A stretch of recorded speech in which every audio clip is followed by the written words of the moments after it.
এইমাত্র পাওয়া আজকের সবচেয়ে গুরুত্বপূর্ণ আবহাওয়ার খবর। অবশেষে বৃষ্টি ও বন্যা নিয়ে সুখবর দিল আবহাওয়া অফিস। আগামী 24 ঘন্টায় আবহাওয়ার বিরাট বড় পরিবর্তন। কমে আসবে ঝড় বৃষ্টি, দেখা মিলবে তীব্র রোদের, পাশাপাশি বন্যা পরিস্থিতির উন্নতি হওয়ার প্রবল আশঙ্কা, এমনটাই জানাচ্ছে আবহাওয়া অধিদপ্তর। তো প্রিয় দর্শক, আজ এবং আগামীকাল দেশের কোন কোন জেলাগুলোর আবহাওয়া পরিস্থিতি কেমন থাকবে এ বিষয়ে সবশেষ আমরা এই মুহূর্তে বাংলাদেশ আবহাওয়া অধিদপ্তর থেকে কি আপডেট পেলাম জানিয়ে দেব। সম্পূর্ণ বিস্তারিত ভিডিওটি দেখতে থাকুন। আর প্রতিনিয়ত সঠিক আবহাওয়ার তথ্য সবার আগে পেতে অবশ্যই আমাদের ইউটিউব চ্যানেলটিকে সাবস্ক্রাইব করে রাখবেন। এবার জেনে নিন এক নজরে।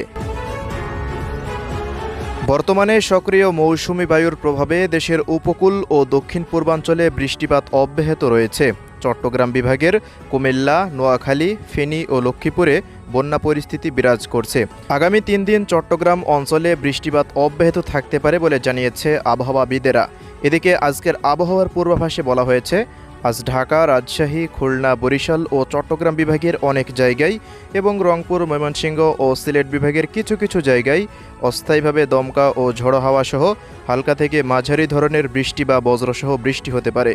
কিছু কিছু জায়গায় মাঝারি ধরনের ভারী থেকে অতি ভারী বর্ষণ হতে পারে। প্রিয় দর্শক, বৃষ্টিপাত হতে পারে এমন সম্ভাব্য জেলাগুলো হলো চুয়াডাঙ্গা, যশোর, ঝিনাইদহ, খুলনা, কুষ্টিয়া, মাগুরা, মেহেরপুর, নড়াইল এবং সাতক্ষীরায় মাঝারি বৃষ্টির সম্ভাবনা।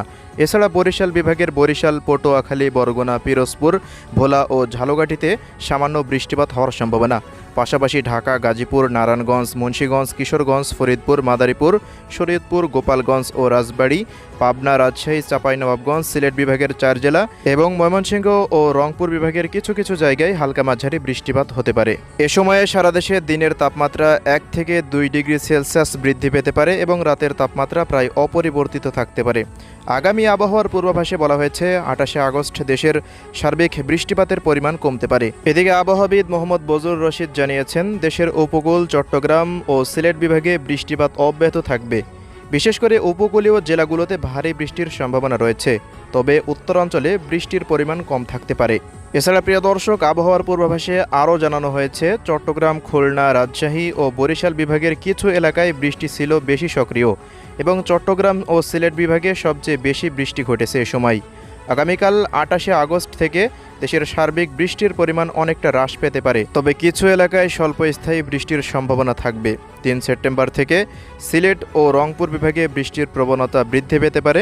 আগামী 12 থেকে 15 সেপ্টেম্বরের মধ্যে একটি নতুন শক্তিশালী বৃষ্টির অবস্থার আগমন হতে পারে, যা রংপুর, রাজশাহী ও সিলেট বিভাগে সবচেয়ে বেশি সক্রিয় থাকতে পারে। প্রিয় দর্শক, সবশেষ বলা চলে, দেশের বন্যা কবলিত এলাকাগুলোর পানি দ্রুত নেমে যাবে এবং আগামীকাল থেকে পরবর্তী 2 সপ্তাহ দেশের অধিকাংশ এলাকায় প্রবল গোমট বা ভ্যাপসা গরম অব্যাহত থাকতে পারে। তো প্রিয় দর্শক, এই ছিল আজকের আবহাওয়ার সবশেষ পরিস্থিতি। প্রতিনিয়ত আপডেট পেতে অবশ্যই আমাদের ইউটিউব চ্যানেলটিকে সাবস্ক্রাইব করে রাখবেন। আল্লাহ হাফেজ।